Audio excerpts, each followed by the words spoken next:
समस्त को praise Lord नमस्कार। आसंतु प्रार्थना करिकी वाक्य आलोचना करिबा। धन्यवाद प्रभु सुंदर समय देल आउ जो विषय आम आलोचना करूँ ताहा प्रकृति में सत्यता थिबार आवश्यक एवं बाइबल द्वारा प्रमाणित हेले भल। प्रभु अनेक भ्रांत अनेक भिन्न भिन्न मत शिक्षा ठारू पृथक भाव में सत्य शिक्षा निमंते आमको साहाय्य कर। प्रार्थना जीशु नाम रे मागिलु आमेन। आज मु केतटा रेफरेंस गुड़ाक कहबी सबू कहबाटा बा गुटे गुटे जदि पढ़िले नाई कि बेसी लंबा समय हो जिवो। तेणु आपण माने जतेबेले व्यक्तिगत समय सुजोग पाती से समय ये गुड़ाक पढ़ंतु बोली मु चाहूँगी। कहीं अनेक लोक मैंने कहती वीडियो लंबा हेले शुणा विजार होचु बा निद होची ए प्रकार कहती से मु सर्ट करी कहबी किंतु आपण मानकर दायित्व आपण माने रेफरेंस गुड़ाक नहीं कि निजे चेक करेंगे। तो आज आलोचना हेबो जे बाइबल रे जीशु ख्रीस्ट को परमेश्वर बोली कूटे कूटे लेखा अछि। बाइबल रे जीशु को परमेश्वर बोली कूटे कूटे लेखा अछि। एटा आपण माने शुणु शुणु आश्चर्य होइथिबे गोटे कौन जीशु तो परमेश्वर आ कौन एमती प्रश्न आपण माने के जाने शुणी कि ना जाने नहीं। मुस्लिम भाई भौणी माने जीशु परमेश्वर बोली से माने स्वीकार करती नहीं। मुस्लिम रो भाई भौणी माने जीशु को से माने प्रॉफेट बा भविष्य वक्ता बोली कहती। से परमेश्वर ठारू परमेश्वर निमंते आसीथिबा जड़े भविष्य वक्ता बोली कहती। कहीं जौन पुस्तक रे अनेक जगह जीशु मध्य कहती जे मु निज इच्छा अनुसार मु किछि करू नाही आ निजर इच्छा मु पूर्ण करिवि नाही। पिता जहाँ मते कहिबे ताहा ही मु करिवि आ पितांक बिना मु किछि करिवि नाही।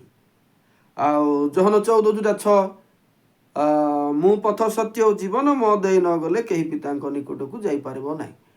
एटा केतटा रेफरेंस नहीं कि से माने कोन बोली कहंती जीशु तो निजको परमेश्वर बोली कहू नाहंती तो से केमती परमेश्वर हेबे से परमेश्वर हो पारिबे नाही। अनेक लोक मानकर ए प्रकार विभ्रांतिकर मत अछि।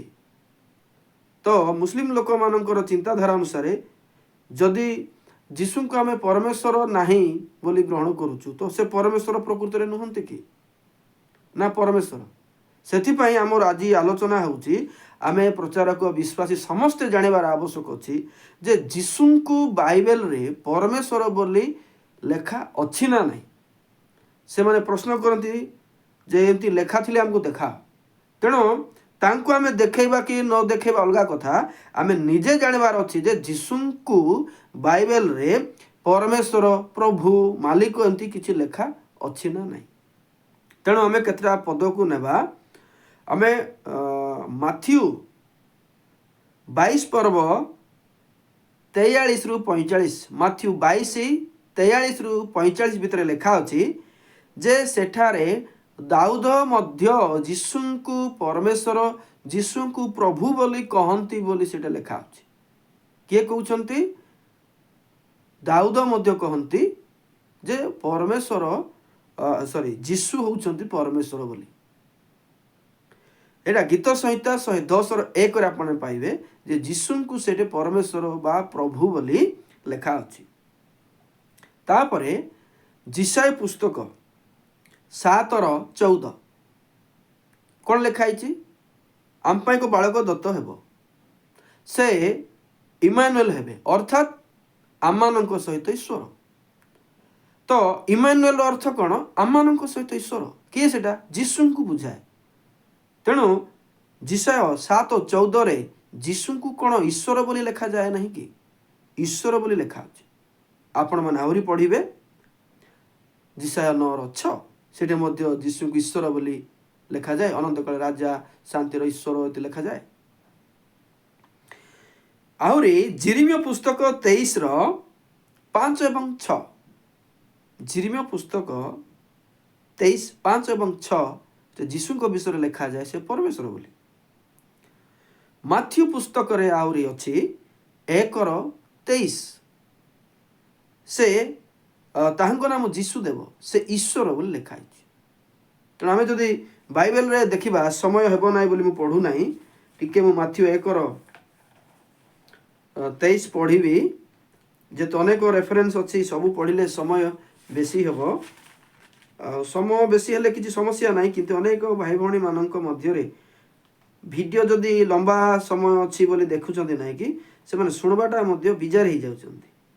तेणु मु टिके टिके करिकी आपण मानकु कहूची जे सेटा आपण मानकर कर्तव्य आपण माने पढ़िबे। 23 देखंतु देख जड़े कन्या गर्भवती होई पुत्र प्रसव करिवे आ लोके ताहांको नाम इमानुएल देवे। यार अर्थ आमानक सहित ईश्वर जीशु को कौन बोली कह आमानक सहित ईश्वर गॉड इज विथ अस ता माने जीशु कौन ईश्वर नुहंती कि लेखा होई नाही कि तो लोक माने काहे कि कहंती लोक माने संपूर्ण बाइबल पढ़ी नांती खाली जहन पुस्तक केतटा देखिछंती सेतकेरा का कहउछंती। आउरी आमे पाइबा सुसमाचार जहन 5:17-18 सुसमाचार जहन 8:58 रु 59 सुसमाचार जहन 10 पर्वर 30 रु 33 प्रकाशित 1:8 प्रकाशित देखा हमें प्रकाशित 1:8 सब मु पढ़ी पारू नहीं क्षमा करेंगे आपण माने पढ़िबे। प्रकाशित 1:8 कौन लिखा अछि जे वर्तमान भूत और भविष्यत जे सर्वशक्तिमान से प्रभु ईश्वर कहते आम्भे ख क व क्ष जीशु कहते आम्भे क व क्ष किए लिखाई आम्भे ईश्वर आम्भे क व क्ष ईश्वर बोली लिखा अछि। तेणु जीशु ईश्वर अटंती जीशु ईश्वर बोली कहते। लूक 1:11 भी देखिए से जीशु ईश्वर बोली लिखा अछि सॉरी 1:11 नहीं 2:11 आहरी आपण माने पाइबे जहन सुसमाचार जहन 1:11 से पूरा सरल लिखाई आद्य रे वाक्य थिले से वाक्य देहवंत हेले से वाक्य ईश्वर थिले लिखाई। तेणु जीशु जे ईश्वर यह संपूर्ण बाइबल भित्तिक अटे।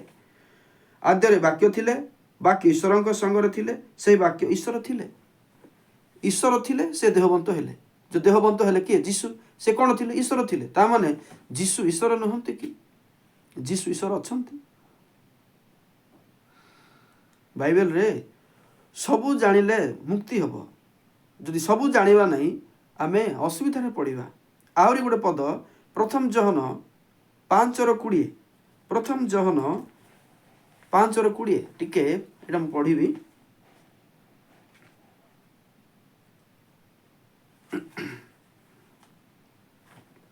प्रथम जहन 5:20 एठम तो लेखा अछि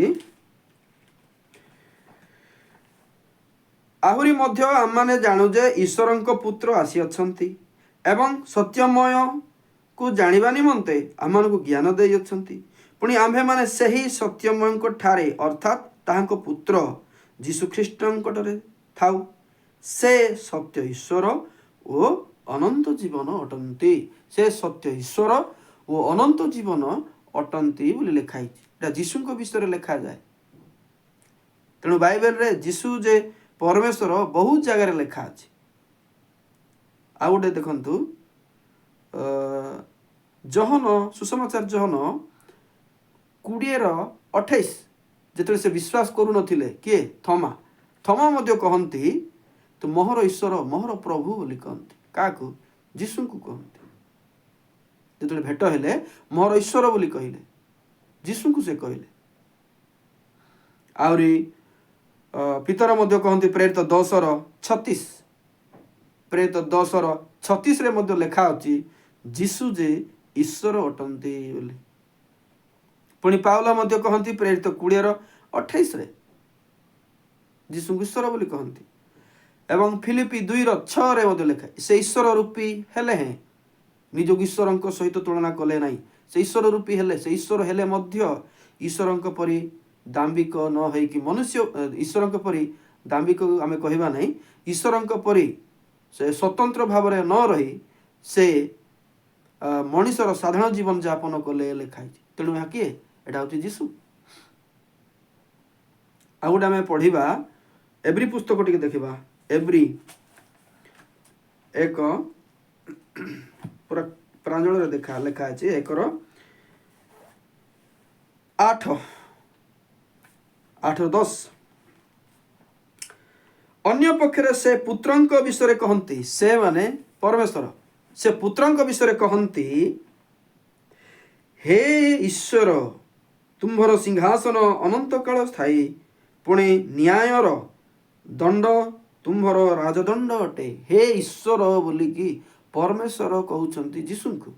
ଆଉ ତୁମର ରାଜଦଣ୍ଡ ନ୍ୟାୟ ଅଟେ, ତୁମର ସିଂହାସନ ଅନନ୍ତ କାଳ ସ୍ଥାୟୀ ଅଟେ। କିଏ କହୁଛନ୍ତି? ପରମେଶ୍ୱର କହୁଛନ୍ତି। କାହାକୁ? ଯୀଶୁଙ୍କୁ। କ'ଣ ବୋଲି କହିଲେ? ହେ ଈଶ୍ୱର ବୋଲି ଲେଖା ଅଛି। ତୁମେ ଧାର୍ମିକତାକୁ ପ୍ରେମ କରିଅଛ ଓ ଅଧର୍ମିକତାକୁ ଘୃଣା କରିଅଛ। ତେଣୁ ଈଶ୍ୱର ତୁମ୍ଭର ସଙ୍ଗୀମାନଙ୍କ ଅପେକ୍ଷା ଅଧିକ ତୁମ୍ଭକୁ ଆନନ୍ଦ ରୂପରେ ତୈଳରେ ଅଭିଷିକ୍ତ କରିଛନ୍ତି। 10 ପଦ। ଆହୁରି ହେ ପ୍ରଭୁ, ଦେଖ ଏଠି ପ୍ରଭୁ ବୋଲି ମଧ୍ୟ ସମ୍ବୋଧିତ ହେଉଛନ୍ତି ଯୀଶୁ। ତୁମ୍ଭେ ଆରମ୍ଭରେ ପୃଥିବୀର ଭିତ୍ତିମୂଳ ସ୍ଥାପନ କରିଅଛ। ଦେଖ କିଏ ସ୍ଥାପନ କଲା? ଯୀଶୁ। ପୁଣି ଆକାଶ ମଣ୍ଡଳ ତୁମ୍ଭ ହସ୍ତକୃତ କର୍ମ। ଯୀଶୁ ଆକାଶ ମଣ୍ଡଳ କଲେ, ଭିତ୍ତିମୂଳ ସ୍ଥାପନ କଲେ। ତ ଆମେ ଯଦି କହିବା ଯୀଶୁ ନଥିଲେ ବୋଲି କହିଲେ କେମିତି ହେବ? କିନ୍ତୁ କେମିତି ସ୍ଥାପନ ହେଲା? ତେଣୁ ଯୀଶୁ ପରମେଶ୍ୱର ଅଟନ୍ତି। ବାଇବେଲରେ ପ୍ରୁଫ୍ ଅଛି। ତେଣୁ ଖ୍ରୀଷ୍ଟରେ ଭାଇ ଭଉଣୀମାନେ ଯେଉଁମାନେ କହନ୍ତି ଯୀଶୁ ଈଶ୍ୱର ନୁହନ୍ତି ବୋଲି, ସେମାନଙ୍କୁ ଜବାବ ଦେବା ପାଇଁ ଆପଣମାନେ ରେଫରେନ୍ସ ମନେ ରଖନ୍ତୁ। ଯଦି ମୁଁ ଅନେକ କଥା କହିବି, ମୋ ପାଖରେ ଯଦି ରେଫରେନ୍ସ ନାହିଁ, ପଦପର୍ବ ନାହିଁ, ଲୋକମାନେ କେବେ ବିଶ୍ୱାସ କରିବେ ନାହିଁ। ତେଣୁ ରେଫରେନ୍ସ ହେଉଛି ମୁଖ୍ୟ। ଯୀଶୁ ଯେ ପରମେଶ୍ୱର, ଏହା ରେଫରେନ୍ସ ଦ୍ୱାରା ପ୍ରମାଣିତ କଲେ ଭଲ। ଆଉ ରେଫରେନ୍ସ ଦ୍ୱାରା ଲୋକମାନଙ୍କର ମୂର୍ଖାମିକୁ ବନ୍ଦ କଲେ ଭଲ। ତେଣୁ ଆମମାନେ ବିନା ରେଫରେନ୍ସ ଅନେକ କଥା କହିଲେ ମଧ୍ୟ କେବେ ଗ୍ରହଣୀୟ ହେବ ନାହିଁ। ସେଥିପାଇଁ ମୁଁ ଆଶା କରୁଛି ଆଜିର ଆଲୋଚନାରେ ଆପଣମାନେ ଉପକୃତ ହେଲେ।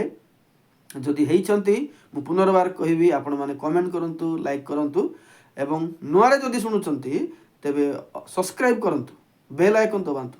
ଆଉ ଅନେକ ଭାଇ ଭଉଣୀମାନେ ନିଜର ଜ୍ଞାତି ପରିଜନ ଅଛନ୍ତି, ଆପଣ ମୁଁ ଆକା ଜଣେ ଶିଖିବି ଜାଣିବି ସେମିତି ନ ଭାବିକି ଅନ୍ୟମାନଙ୍କୁ ଜଣାନ୍ତୁ। ଯେହେତୁ ସମୟ ଅତ୍ୟଳ୍ପ, ସମୟ ଆମକୁ ଅପେକ୍ଷା କରେ ନାହିଁ। କେହି ନା କେହି କାହା ଶିକ୍ଷାରେ ଝୁଣ୍ଟି ନ ପଡ଼େ, ସେଥିପାଇଁ ସମସ୍ତଙ୍କ ନିକଟକୁ ପହଞ୍ଚାଇବାକୁ ପଡ଼ିବ। ସେଥିପାଇଁ ଆପଣମାନେ ସେୟାର କରିକି ଅନ୍ୟମାନଙ୍କୁ ଈଶ୍ୱରଙ୍କର ସେବା କାର୍ଯ୍ୟରେ ଅଂଶୀ କରାନ୍ତୁ। ଆଜିର ଶିକ୍ଷା ଏତିକି କହିବି। ସମସ୍ତଙ୍କୁ ଖ୍ରୀଷ୍ଟ ପ୍ରିୟରେ ନମସ୍କାର ରହୁଛି।